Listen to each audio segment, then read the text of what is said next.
Welcome to The Awakened Heart, a podcast for healing women. This is a space where your voice matters, where your body is sacred, and your journey home to yourself is honored no matter how winding the road. I'm Autumn Moran, licensed professional counselor, life coach, yoga instructor. And if you listen to this or any of my episodes and think, geez, I want to dive deeper, I want to work more on this, I offer virtual sessions. Click on the link tree in the show notes to schedule a free 15-minute consultation. Because ultimately, ladies, I am here today to be your companion on this divine path of healing. And today's topic is heavy. Can be heavy, especially with major holidays upon us, and maybe family expectations might be higher. And I just want this episode to be your way of giving yourself permission to live and celebrate life and holidays on your terms that work with your capacity, that work with your sensory needs. But before we dive in, let's get settled in. Let's take a nice few rounds of breathing. Wherever you are right now, whether you're folding laundry, driving, or curled up in your favorite spot, let's just take a moment to arrive here. When you're ready, as you're ready, take a nice deep inhale, letting that belly rise high, expand out. And then on the exhale, let it out through the mouth.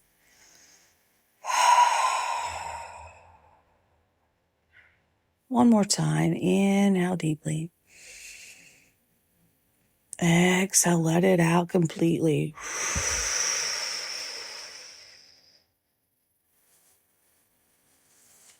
And before I forget, I am going to be giving tips and journal thought prompts. So if you want to take notes, get your notepad, open your notepad, whatever you need, virtual or in real life. I don't mean that. Your phone notepad is real. Whatever works for you. But today we're talking about something that lives so close to the heart for so many of us. I'm talking about what it's like when the people who are supposed to know you best don't actually see you. When your family doesn't understand your neurodivergence.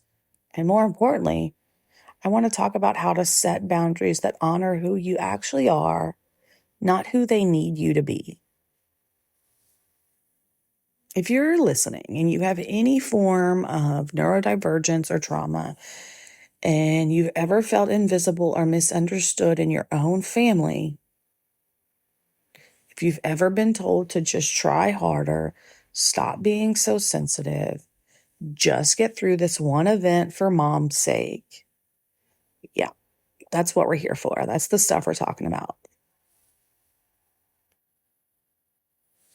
And before we start diving in too deep, I want you to know that your needs are real.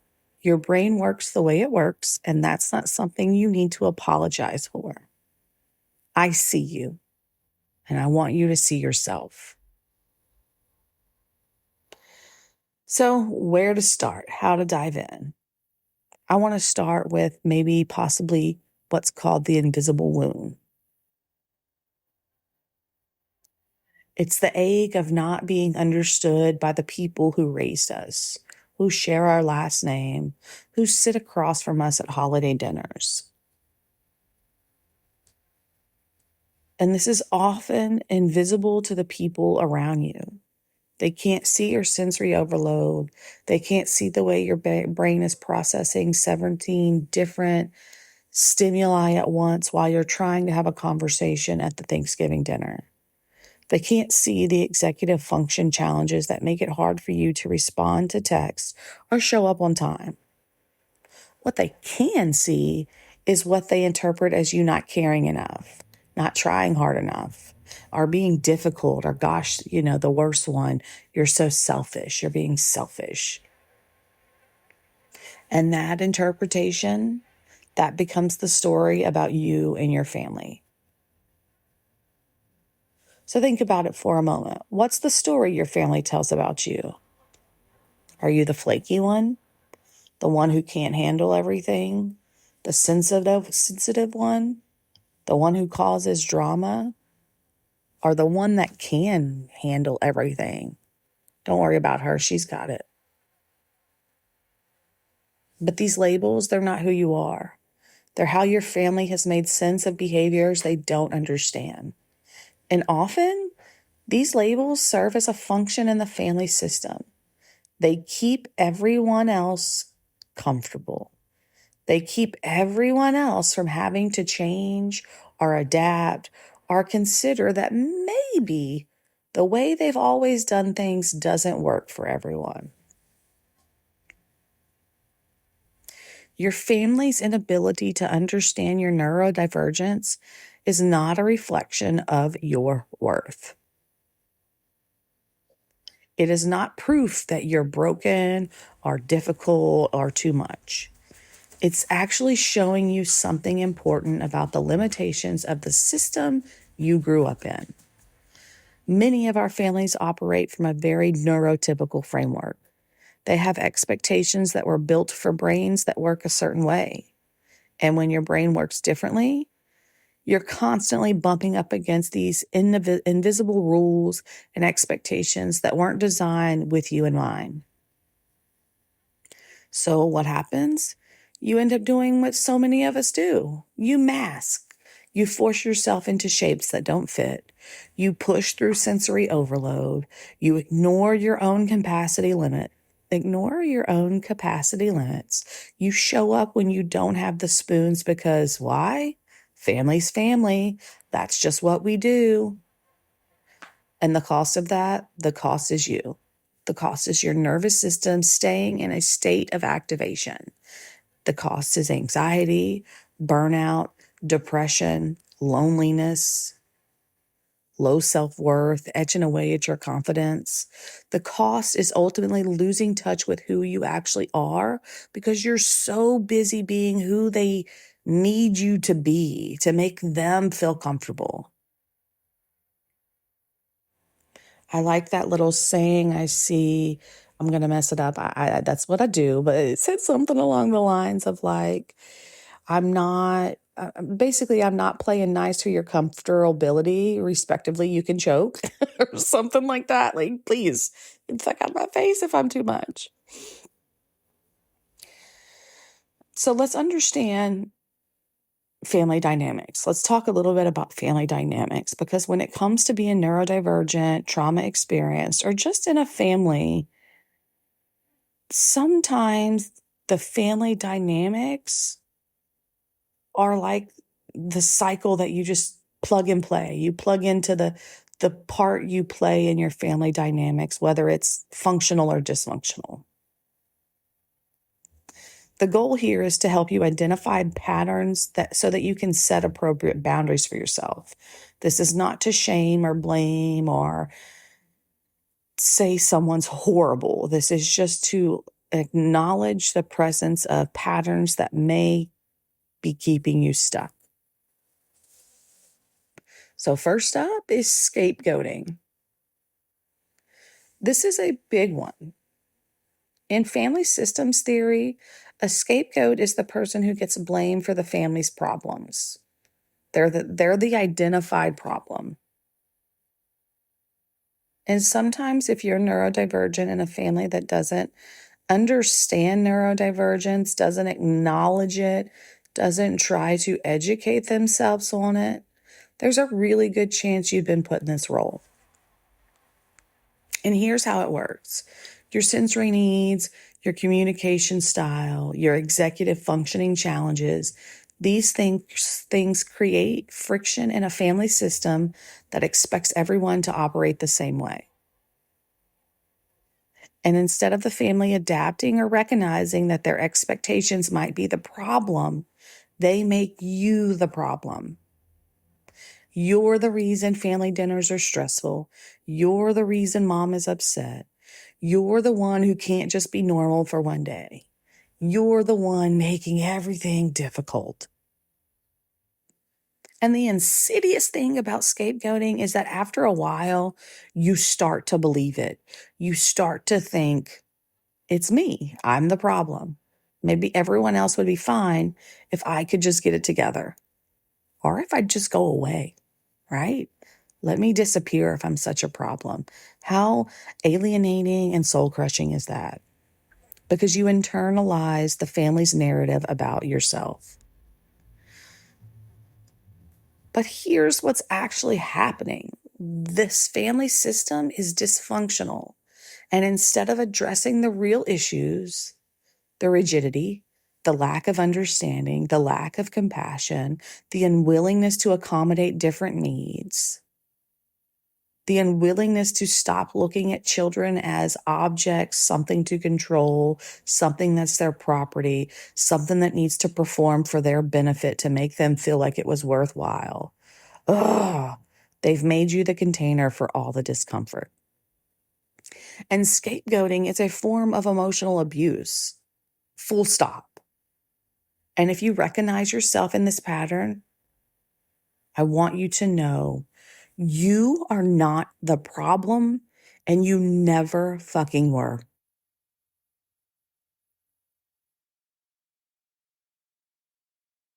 Triangulation. Moving on from scapegoating, moving into triangulation. Because this one is sneaky. Triangulation happens when two people communicate through a third person instead of directly with each other. And it's incredibly common in families where boundary violations are the norm. So maybe you've set a boundary with your dad about not attending loud family gatherings because they're overwhelming for your sensory system.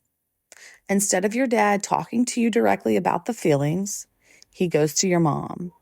Your mom calls you. Your father is really hurt. He thinks you don't want to spend time with the family. Can't you just come for an hour? It would mean so much to him. Or maybe it's your sibling. You've explained to your sister, to your aunt, to your cousin that you need more notice for plans because of how your brain works. But instead of respecting that, she complains to someone else in your family who then texts you, "Can you just try to be more flexible? You're making things really hard for everyone." So triangulation does a few things. First, it makes it impossible for you to have a direct, honest conversation with the person who actually has the problem. Second, it makes you feel ganged up on. Like everyone is talking about you and everyone thinks you're the problem. Third, it puts you in a position where you're managing other people's feelings about your boundaries instead of being able to maintain those boundaries with clarity and confidence. And the thing about triangulation in the context of neurodivergence, it's often used to manipulate you into dropping your boundaries. Because when you hear you're hurting mom or you're making dad upset, it triggers guilt and shame. And when you're already struggling with feeling like you're too much or not enough, that guilt and shame can be overwhelming. So what happens? You give in. You put yourself on the back burner. You go to the event, you mask, you push yourself past the limits, and the cycle continues. What about the do it for mom dynamic? Do it for so-and-so, XYZ, and input whoever that person is. This is one of the most painful patterns, the pressure to do it for someone else. Just come to Thanksgiving for, just get through this one day for grandma. It's dad's birthday. Can't you just push through? I want to be really clear about what's happening. Your family is asking you to harm yourself to make someone else feel comfortable. They're asking you to override your nervous system, your sensory needs, your capacity to perform normalcy for the sake of someone else's feelings. And they're doing it by weaponizing your love, Because of course you love your mom. Of course you want your dad to be happy on his birthday. Your love is real. But that love is being used against you to keep you in patterns that hurt you. This is manipulation. And it works because most of us were raised to believe that our needs come last, that taking care of ourselves is selfish, that real love means sacrifice, sacrificing yourself, your needs, your happiness, your life. And that's not love. That's manipulation. But here's what they're not telling you, or what they don't understand themselves. Every time you override your needs to meet someone else's expectations, you're teaching them that your boundaries don't matter. You're teaching them that if they apply enough pressure, you'll fold. And you're teaching yourself that you don't deserve to have your needs respected. What is actually honorable for your mom, for your dad, for your family, is showing up as yourself, whole, boundaried, not burnout and not resentful and not dissociated because you forced yourself into a situation that your nervous system couldn't handle.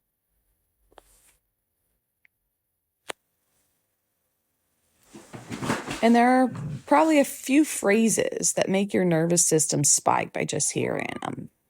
Can't you just get over it? It's just one day. Oh, you're being too sensitive. Everyone else is managing just fine. Why can't you get over it?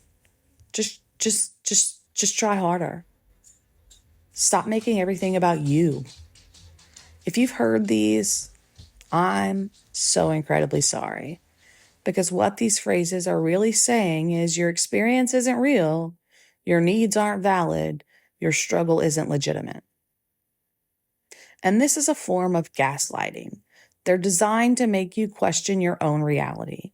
And when you hear them enough times, especially from people you love, you start to doubt yourself.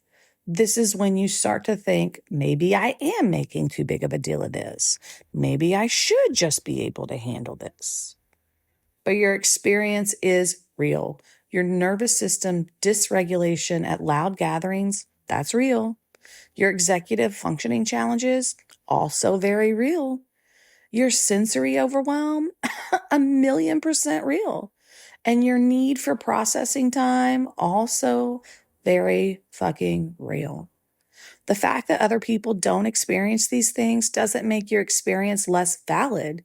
It just means your brain works differently, and different doesn't mean deficient.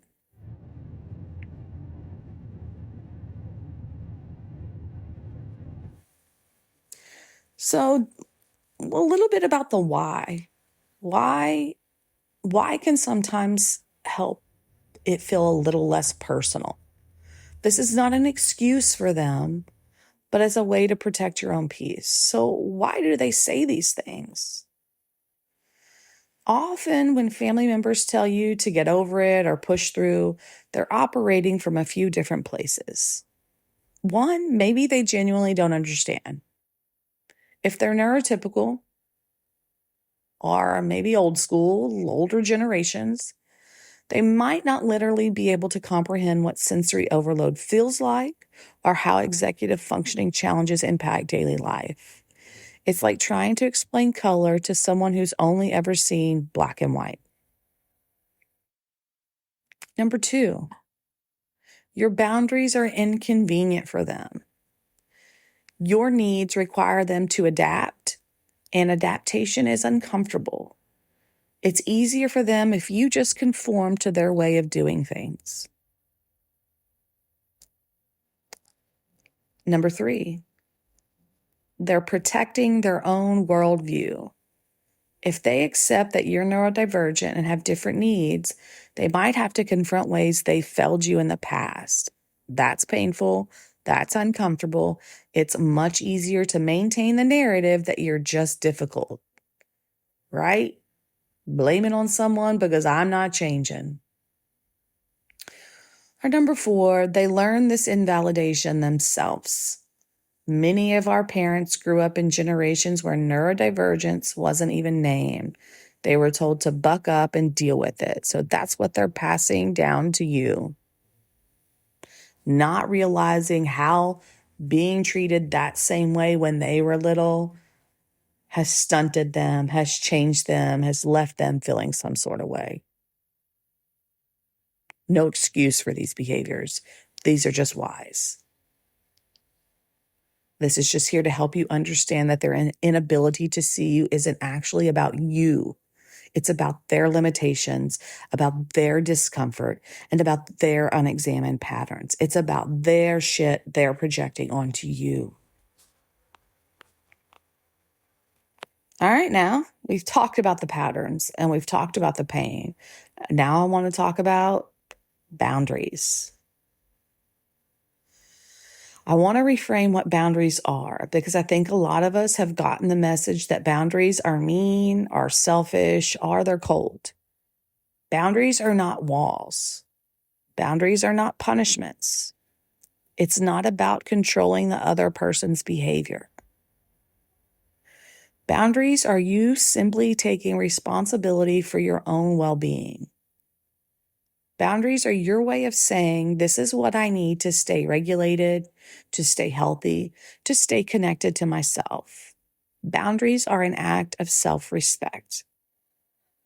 And when it comes to being neurodivergent and trauma experienced, boundaries are essential because your nervous system, your sensory system, your brain, they have limits. And honoring those limits isn't optional if you want to live a sustainable, authentic, joyful life. But before you can set boundaries, you need to get clear on what your actual needs are. Not what you think you should need, not what you would be most convenient for everyone else. What do you actually need? So here's some questions to ponder. Feel free to write them down. I'm going to try to go slow, but also not make up too much silence. What environments or situations consistently overwhelm my nervous system? What are my sensory triggers? Noises, crowds, bright lights, certain textures, things like that. How much notice do I need to prepare for social situations?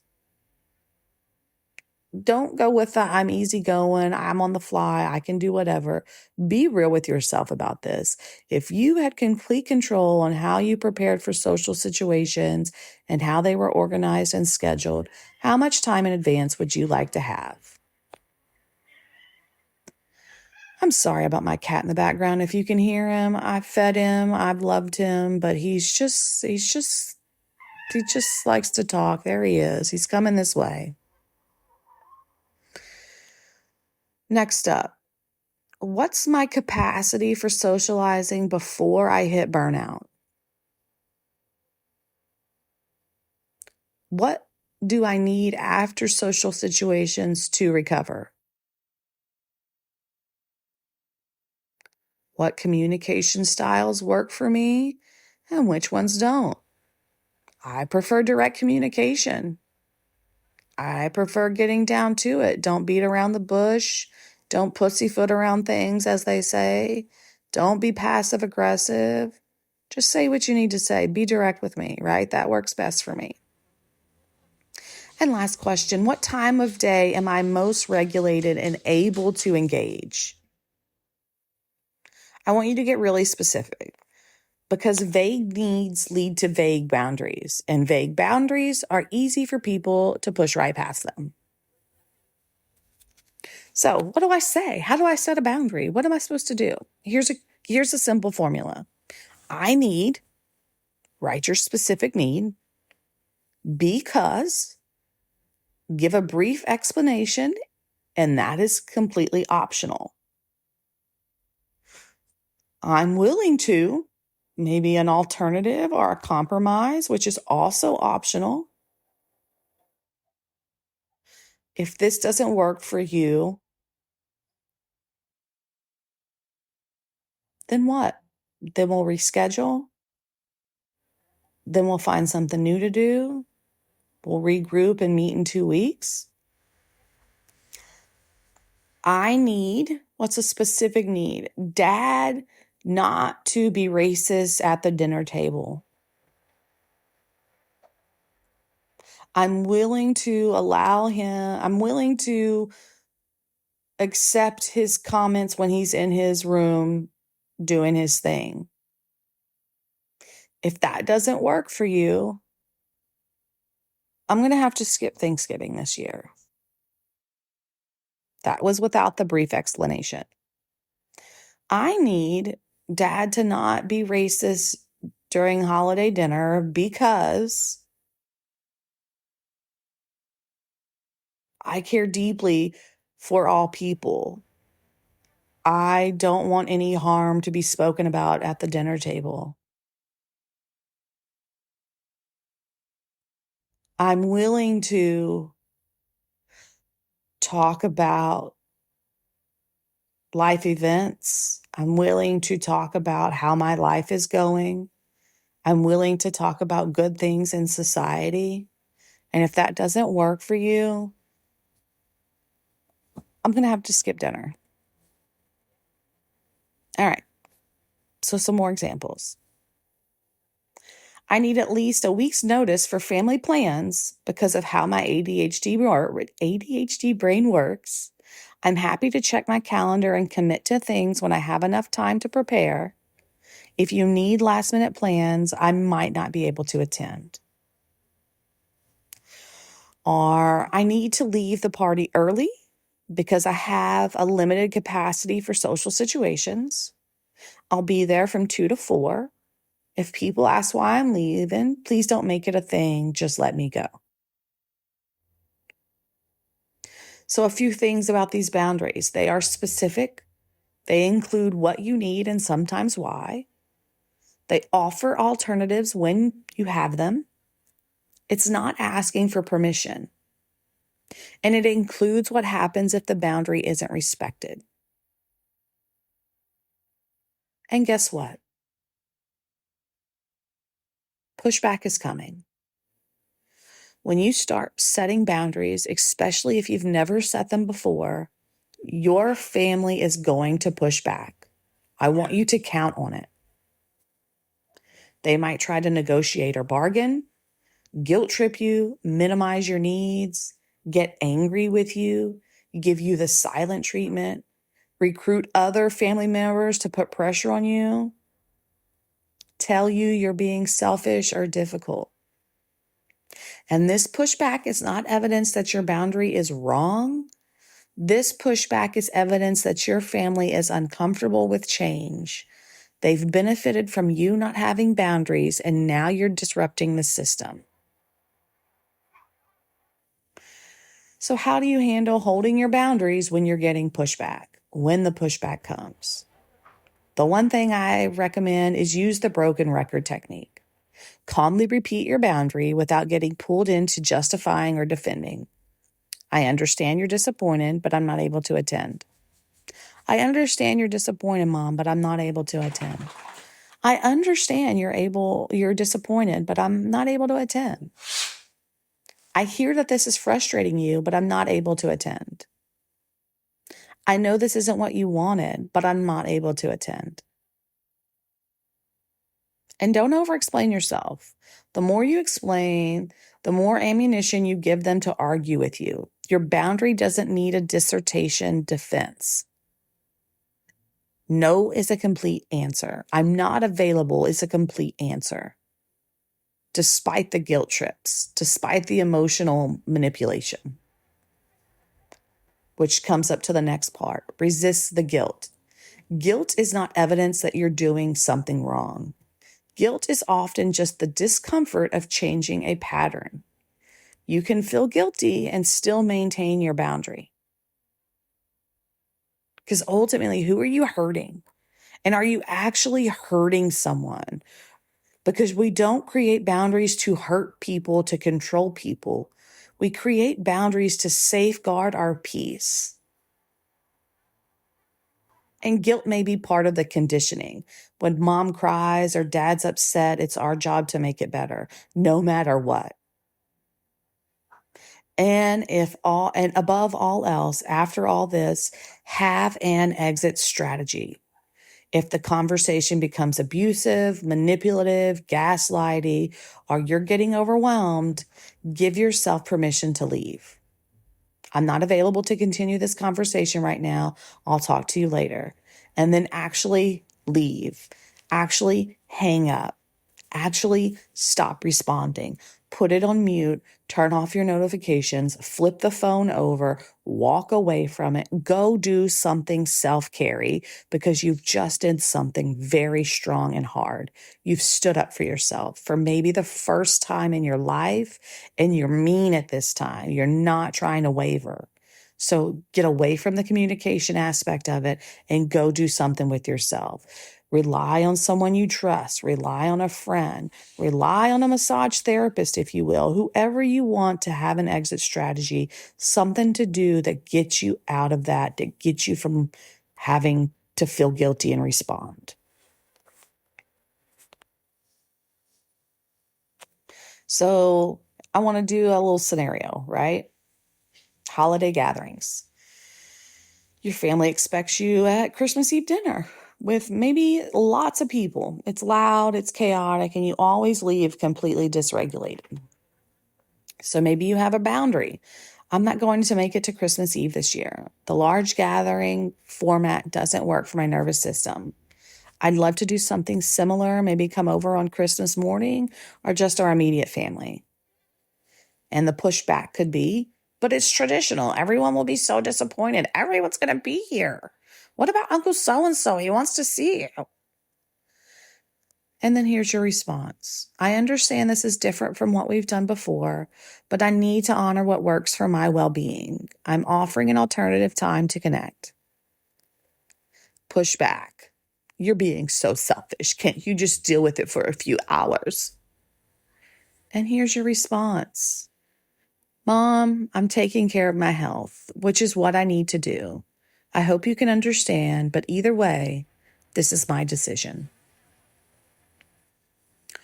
What about if mom texts, hey, we're all going together at your sister's house tomorrow. I'll be there at 2.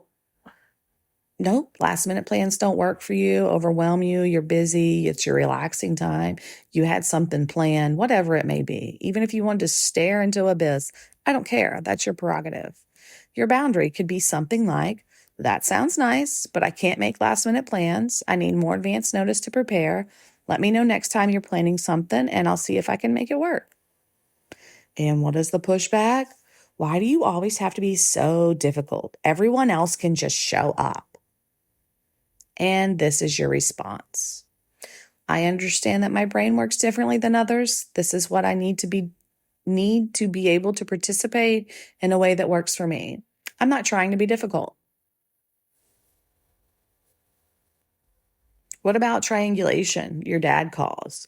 Your brother says you're not coming to my birthday dinner. Your mother is beside herself. Can you please just come? Boundary to dad. Dad, I'd like to talk with you directly about this rather than through mom or brother. I care about your birthday, and I also need to make choices that work for my capacity. Can we talk about what would actually feel doable for me? This does 2 things. It names the triangulation and it redirects to direct communication. It opens up a conversation about alternatives. What about doing it for so-and-so pressure? Mom really wants us all together for Easter. Can you please just come? It would mean so much to her. Here's your boundary. I love mom too, and I also have to honor my own limitations. I'm not able to do the big Easter gathering, but I'm happy to celebrate with her in a way that works for the both of us. Pushback. You're going to break her heart. And here's your response. I'm not responsible for managing mom's feelings about my boundaries. I trust that she's resilient enough to handle this disappointment. And this last line might feel scary to say, but it's powerful because you're not responsible for protecting anyone from disappointment. You're not responsible for managing anyone's emotions, especially your parents. So, what if they just won't stop pushing? They keep texting, they keep calling, they keep putting on the pressure. No matter how clear you are, they're not respecting the boundary. In this case, this is where a consequence comes up. I've explained my boundaries several times. If you continue to pressure me about this, I'm going to need to take some space from our communication for a while. And if they continue, I'm stepping back from this conversation for the next few weeks. I'll reach out when I'm ready to reconnect. Then actually do it, mute them, block them, because your peace matters more than your comfort. I know this is simple, not easy. I know that there are layers of familial dynamics, family dynamics, especially oftentimes dysfunctional, especially when we're talking about this response when you're trying to create a boundary. Because no matter who they are, blood, friend, or foe, when you create a boundary that's safeguarding yourself, if you get nothing but support, understanding, curiosity, empathy, help, if you get nothing but that, they're on your side. If they meet you with resistance, with manipulation, with gaslighting, with anger, with judgment, blaming, they are benefiting from you. You are managing something for them, and it's coming at a cost to you. That is self-sabotage. Blocking, muting, taking space, sticking to your boundaries is self-love.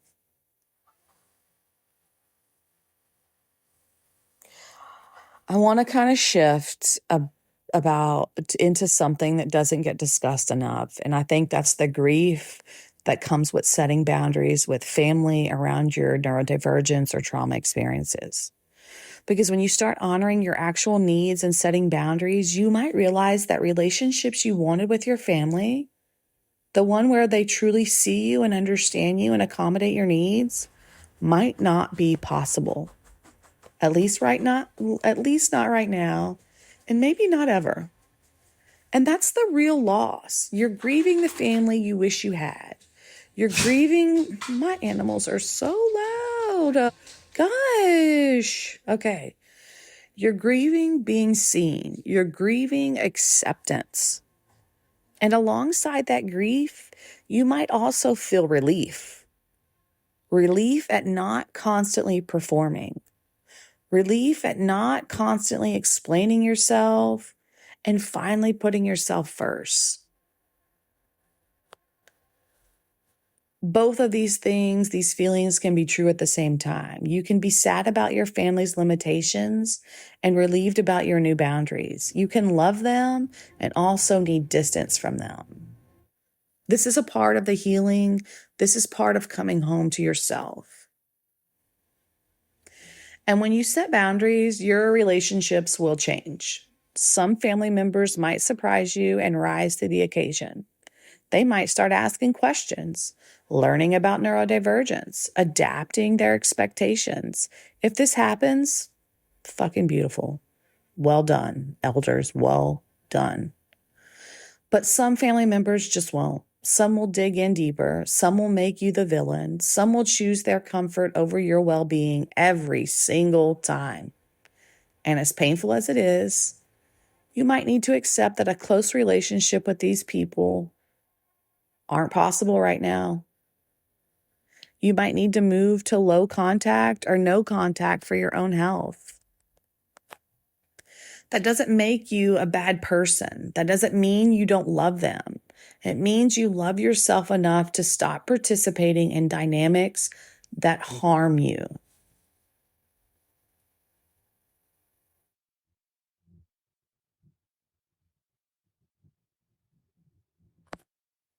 As you create more space in your life by stepping back from family dynamics that don't serve you, You create room for relationships that actually nourish you. This is where the chosen family comes in. These are the people who get it, the friends who understand your neurodivergence without you having to explain or beg or coerce or plead. This is the community that celebrates your differences instead of asking you to minimize them. These are the people who respect your boundaries without pushback. Invest in these relationships. Let yourself be loved by people who see you. You deserve to be in relationships where you don't have to shrink, mask, or defend your existence. And I want to acknowledge that, yes, sometimes we leave these family dynamics or we don't leave these family dynamics because we don't have good friends, because we don't have a chosen support system. So then it's making it more scarier because it's like, then we're utterly alone, not just like dysfunctional alone, but now alone. Where am I going with this? What am I saying with this? What I'm trying to say is, if that's the case, use paid services, use support systems, use support groups until you can find friends, until you feel supported by new people, other people. All right, so how do you maintain these boundaries for the long term? First and foremost, regulating your nervous system. Before having any hard conversations, practice regulating your nervous system. Use the grounding exercises. That means using your 5 senses. Name things you see, things you can hear, things you taste, smell, what your clothes feel like, wiggle your feet, put them on the ground. Move your body, shake, wiggle, roll, jiggle, bounce. Move your body. And then breathe deeply. You want that belly to rise on the inhale, and you want your exhale to be longer than your inhale. That's the key to regulating your nervous system with breath. The exhale has to be longer than the inhale. And have a script prepared so you're not scrambling for words. You can also practice low stakes situations. You don't have to start with the hardest boundary. You can practice smaller things first. I need to take this call. I'll talk to you later. That doesn't work for my schedule. I'm not available to discuss this right now. And get support. Talk to a therapist who understands neurodivergence and family systems and trauma healing. Join online communities with other neurodivergent adults navigating family boundaries. Find people who can remind you that your needs are valid when your family is telling you they're not. Also, if your family has a pattern of denying things they've said or rewriting history, document your conversations. Keep texts, take notes after phone calls. This isn't about building a legal case. It's about having something to reference when they try to gaslight you. Concrete evidence that their gaslighting is gaslighting and not truth. And create a boundary maintenance plan. What will you do when the boundaries are violated? How will you take care of yourself? Who's in your support system you can lean on? Having this plan in advance makes it easier to follow through in the moment. If it gets too heavy at any time, especially during the holidays, and you need someone to talk to, especially when you're making boundaries, 741-741 is a texting mental health hotline. They will talk to you. They will give you some coping skills. They are humans. And lastly, but maybe one of the most important things, remember your why. Write down why you're setting these boundaries. Why are you, like, who and what are you protecting? What are you moving toward? What is this helping you to get to? When it gets hard, I want you to read this. I want you to remind yourself of what matters.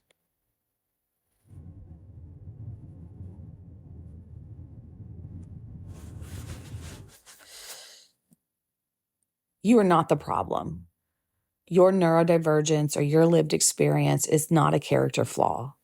Your needs are not too much, and your boundaries are not mean.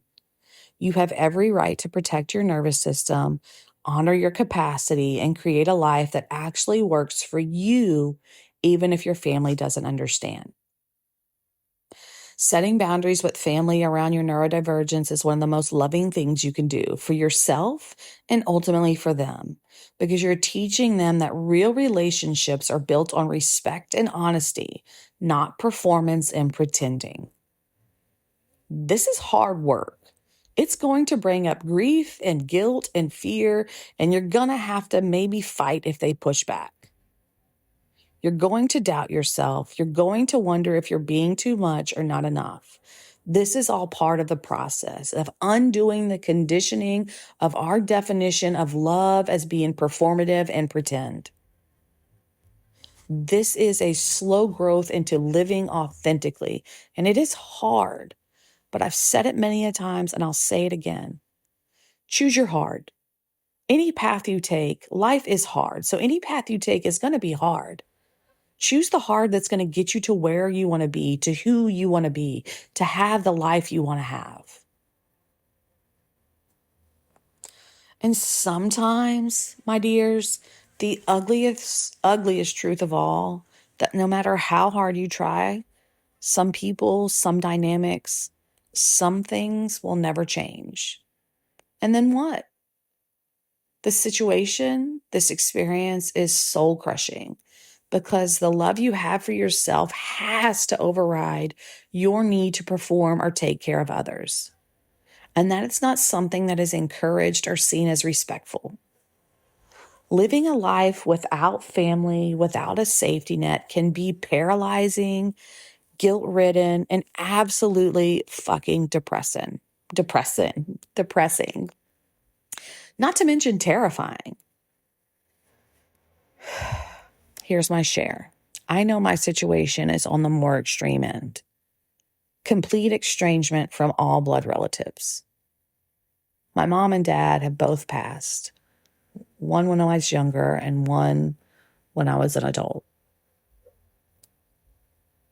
And for a long time, I've felt alone in the estrangement of my blood relatives.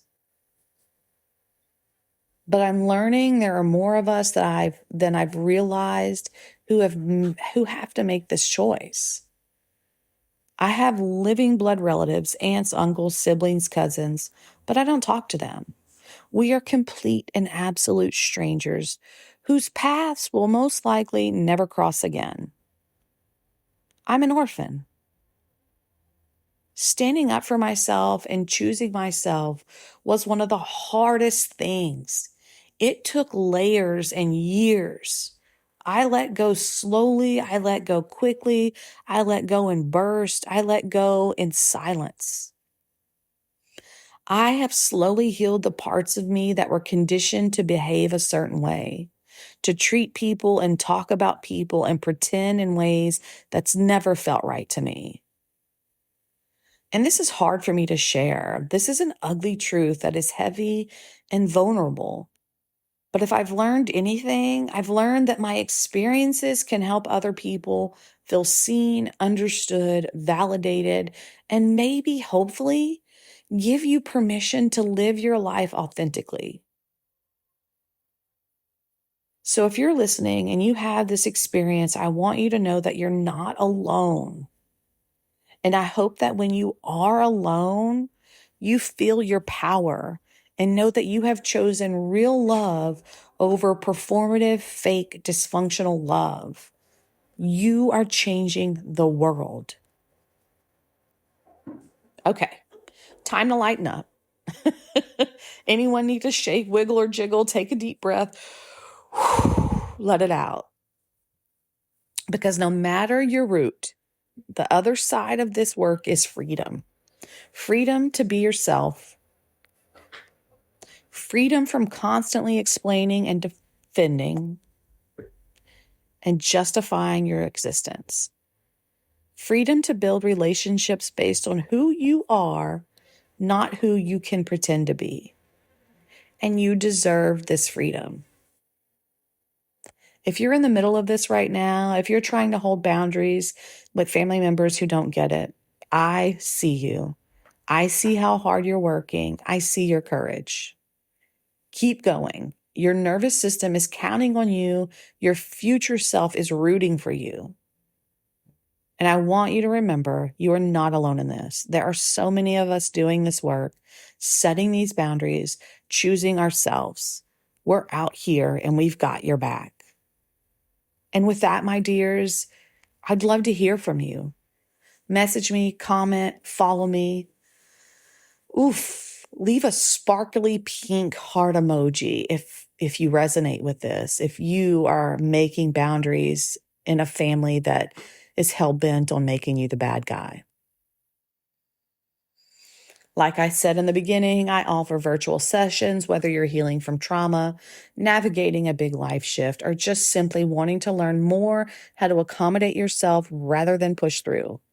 I hold space for women just like you every single day, and it is my honor, my blessing, my privilege. Just fills me up inside to just be a helper. If that's something you're curious about, you can fill out a consultation request form via my link tree in the show notes, along with a Spotify playlist made for women healing through softness and strength. I've said it and I'll always say it. You are never too much. You're never too late. And you do not have to figure it out all alone. Until next time, my dears, may you be happy and free. May mine and your healing ripple outward to bless the world with happiness and freedom. Take care of you, and I'll see you soon.